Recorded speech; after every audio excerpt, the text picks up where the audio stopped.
बिस्मिल्लाहिर्रहमानिर्रहीम। अस्सलाम वालेकुम नाज़रीन, आप यूट्यूब चैनल देख रहे हैं। मैं इमरान खान हूँ। इमरान खान साहब को जेल से कहीं और मुंतकिल करने का मामला, अब इस पे पाकिस्तान तहरीक इंसाफ का एक रद्द-ए-अमल आया और उस पर वो ये कहते हैं कि पाकिस्तान तहरीक इंसाफ इस बात पर शदीद तहफ़्फ़ुज़ात का इजहार करती है कि वफाकी वज़रा की जानिब से इमरान खान को किसी और जेल में मुंतकिल करने पर गौर किए जाने की खबरें आ रही हैं।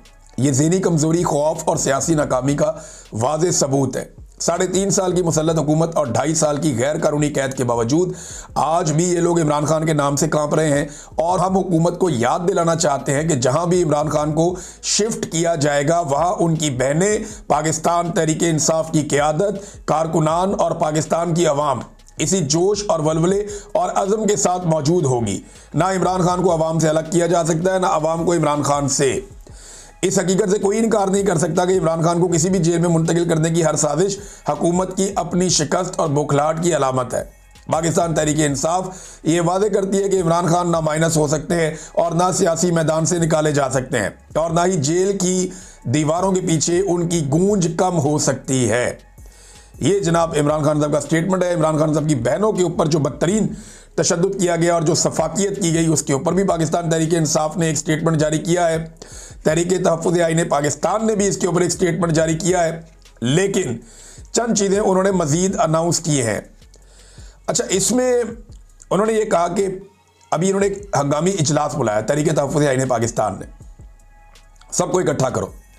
तो इन्होंने जितने भी अपने लीडर थे उनको फौरी तौर पर इकट्ठा किया और इस इजलास के अंदर उन्होंने मौजूदा जो सियासी सूरत हाल है उसको सामने रख लिया और जो पार्लिमानी सूरत हाल है उसको भी सामने रख लिया और अडयाला जेल के बाहर जो कुछ भी हुआ, जो जबर हुआ, वो सारा मामला भी इस इजलास के अंदर डिस्कस किया गया। अब इसमें ना अचकज़ई साहब का एक स्टेटमेंट है जो बड़ा इंपॉर्टेंट है। गवर्नर राज के मामला भी इसमें देखे गए हैं। अब इन्होंने जो बड़ा फैसला किया वो ये किया कि तहरीक तहफ़्फ़ुज़ आईन पाकिस्तान ने 20 और 21 दिसंबर को इस्लामाबाद में कौमी कॉन्फ्रेंस बुलाने का ऐलान कर दिया है। ये हंगामी इजलास के बाद इन्होंने कहा जी कौमी कॉन्फ्रेंस बुलाई जाए जिनमें अपोजिशन जमातें, बार काउंसिल्स और इंसानी हकूक़ की तंजीमें भी मदऊ की जाएंगी।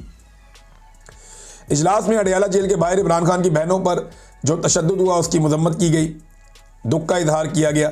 अचकज़ई साहब ने कहा कि मुज़ाकरात की बात करते हैं सब लोग और ये कहते हैं जी मुज़ाकरात करना है, मुज़ाकरात करना चाहते हैं।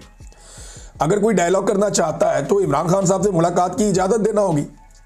ये नहीं, उसका पहला कदम तो ये होगा ना, अगर आपने करने हैं मुज़ाकरात तो पहला कदम ये है कि आप इमरान खान साहब से पाकिस्तान तहरीक इंसाफ के लोगों की मुलाकातें शुरू करवा दें। मुलाकातें हो जाएंगी तो चीज़ें जो हैं वो कंट्रोल होना शुरू हो जाएंगी, बेहतर होना शुरू हो जाएंगी। उन्होंने कहा कि आइन ने मुल्क को और आवाम को मुत्तहिद रखा है, लेकिन इस आइन से जिस तरह खिलवाड़ किया गया है तो मुल्क में आइन नाम की कोई चीज़ नहीं है। ज़बाबंदी करने से मुल्क आगे नहीं बढ़ सकता। अगर किसी ने मुज़ाकरात करने हैं तो इमरान खान साहब से मुलाकात करवा के ये पहला जेस्चर दें कि वो मुज़ाकरात करना चाहते हैं। इसमें राणा सनाउल्लाह साहब ने भी एक ऑफ़र की थी, लेकिन कोई संजीदा ऑफ़र मुझे लगती नहीं है। इमरान खान साहब की एक खूबी है कि वो जिस शख्स को जो लफ्ज़ दे देते हैं या जिसके बारे में जो बोलते हैं, लोग फिर उसको उसी तरह से देखना शुरू हो जाते हैं और थोड़े अरसे के बाद उसका इमेज ही वो बन जाता है। ये प्रॉब्लम है। अब इमरान खान साहब ने आसिम मुनीर साहब को ज़हनी मरीज़ का खिताब दे दिया कि ये ज़हनी मरीज़ है। अब हर इवेंट के बाद लोगों को लगता है कि शायद ये ऐसे ही है। अब जो गुज़िश्ता रात हुआ, कोई नॉर्मल ज़हन का आदमी तो ये नहीं कर सकता, जिसका भी फैसला था रात को, ये जो कुछ भी किया गया, एक नॉर्मल जहन वाला आदमी 70 साल से बड़ी उम्र की खवातीन, उनको वाटर कैनन के साथ ज़मीन पे तो नहीं फेंक सकता, तेज़ धार पानी के साथ उनको ज़ख्मी तो नहीं कर सकता। नॉर्मल दिमाग के आदमी ये नहीं करते। तो ये जो इमरान खान कहता है वो फिर ये साबित करने में तुल जाते हैं सारे के सारे, और बजाय इसके कि कोई अकल को हाथ डालें, को थोड़ा अकलमंदी का सबूत दें। यानी कोई आसिम मुनीर साहब के आसपास ऐसा कोई आदमी नहीं है जो उनको ये बताए कि जनाब ये आपका मुकाम नहीं है, इन चीज़ों से बाहर निकलें, इमरान खान की मुलाकातें खोलें, तनकीद होती है तो उसको बर्दाश्त करें। और आहिस्ता आहिस्ता जो तनकीद करने वाले लोग हैं उनको भी इस बात का आइडिया होगा कि तनकीद का लेवल क्या होना चाहिए। तनकीद का असर तभी होता है जब वो लॉजिक के साथ दलील के ऊपर हो, और जो लोग दलील से बात करते हैं उनकी बात सुनी जाती है, लंबे अरसे तक सुनी जाती है। जो गालम गलोच करते हैं थोड़े अरसे के लिए आते हैं, यूं करके ऊपर जाते हैं, यूं करके नीचे जाते हैं। ये मैं अब से नहीं, कई सालों से होता हुआ देख रहा हूं। तो कंसिस्टेंट होना चाहिए और दलील के साथ बात करनी चाहिए। अब बुशरा बीबी की भी मुलाकातें नहीं करवा रहे भाई, वो तो चलो गैर सियासी है ना, उनकी बेटियां तो बाहर आके कोई स्टेटमेंट भी नहीं देती, उनके फैमिली के जो लोग हैं जो मिलकर आते हैं वो तो कभी कोई बयान भी जारी नहीं करते, तो ना वो सियासी गुफ्तगू करती हैं। लिहाजा ये कैसे मुमकिन है कि उनकी मुलाकातें भी बंद कर दी जाएं। बुशरा बीबी की मुलाकातें भी इमरान खान साहब के साथ ही बंद की हुई हैं। उनकी फैमिली को मिलने भी नहीं देते, जो सामान वो लेकर गए हैं बुशरा बीबी के लिए वो भी नहीं देने दिया गया। सर्दी आ रही है, सर्दी ज़्यादा है, उनको नया सामान चाहिए, सामान भी नहीं देने दे रहे, और वो भी कहते तन्हाई में बुशरा बीबी इमरान खान साहब के साथ साथ। तो ये सारा कुछ जो है ये कोई नॉर्मल आदमी नहीं कर सकता। और दूसरी बात आप ये ध्यान में रखें कि एक खातून है, खातून कैदी के हुकूक को इस तरह छीन लेना ये कोई आम बात नहीं है, और वो साबिक खातून अव्वल भी हैं। चले इमरान खान से इशू है कि इनके ट्विटर के ऊपर स्टेटमेंट जारी हो जाता है, तो बुशरा बीबी का तो ट्विटर का अकाउंट भी नहीं है जिसके ऊपर वो स्टेटमेंट जारी कर दे, और कभी कुछ ऐसा हुआ भी नहीं। 860 दिन होने वाले, एक आदमी जेल के अंदर 2.25 साल से बंद है और वो टूट ही नहीं रहा। हालांकि नवाज शरीफ को बहुत ज्यादा सहूलियात थी, इमरान खान को बिल्कुल नहीं है। अब पाकिस्तान तहरीक इंसाफ पे पाबंदी लगाने के लिए जो हुकूमत ने 2-4 चीज़ें सोची हैं, उनमें ये 3 बुनियादी नुकात हैं, मैं आपके सामने रख देता हूँ, इनका पोस्टमार्टम भी कर देते हैं। ये 3 चीज़ें हैं जो कहा जा रहा है कि जी इमरान खान साहब की पार्टी पे पाबंदी इनकी बुनियाद पे लगाई जाएगी। Number 1 foreign funding, number 2 Imran Khan के फील्ड मार्शल के हवाले से बयानात, नंबर 3 9 मई को जवाज बनाकर पीटीआई पर पाबंदी। ये 3 है। नंबर 1 तो नादरीन 9 मई को तो हो गए 2.5 साल, अब 2.5 साल से ज़्यादा हो गया। 2.5 साल के बाद आप अब बुनियाद बना के पाबंदी लगाएंगे। अव्वल तो पहले आपको 9 मई साबित करना पड़ेगा, वो आपसे नहीं हुआ, लिहाजा ये तो आप कर दें फारिग। इमरान खान के फील्ड मार्शल के हवाले से बयान, तो इसमें क्या फ़र्क पड़ता है, वो एक सरकारी मुलाजिम है, जब वो सियासत में मुदाखलत करेंगे तो इमरान खान उस मुदाखलत को पर्दाचाक करेंगे। जब वो सियासत में आकर पंगे लेंगे, और बज़ाहिर सबको नजर आ रहा है, जब डीजीआई एसपीआर 2-2 घंटे की बैठ के प्रेस कॉन्फ्रेंस करेंगे, तो फिर किस बुनियाद पे, जब आप तनकीद कर सकते हैं सियासी लीडर्स के ऊपर, जब आप सियासत के अंदर आ सकते हैं, तो सियासतदान वापस आपको जवाब क्यों नहीं दे सकते?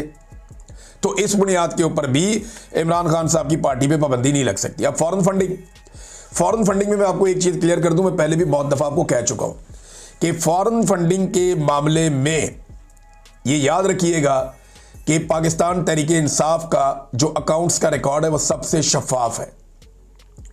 बाकी पॉलिटिकल पार्टीज का तो बेड़ा ही गर्क है, यानी इतना फर्क है कि आप सोच भी नहीं सकते।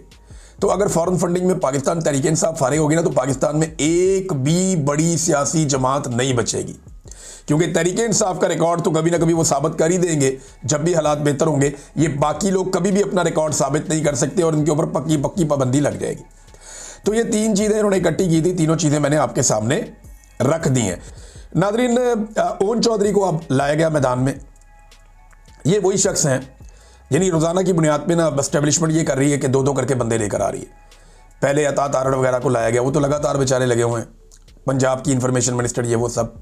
फैसल वाडा लगातार मेहनत कर रहा है, काफ़ी जोर लगा रहा है बेचारा। पीटीआई ने उसका नाम नया रख दिया टॉमी, फैसल वाडा का, बड़ा नामुनासिब है, नहीं करना चाहिए, लेकिन फैसल वाडा ने ये खेल खुद ही शुरू किया था।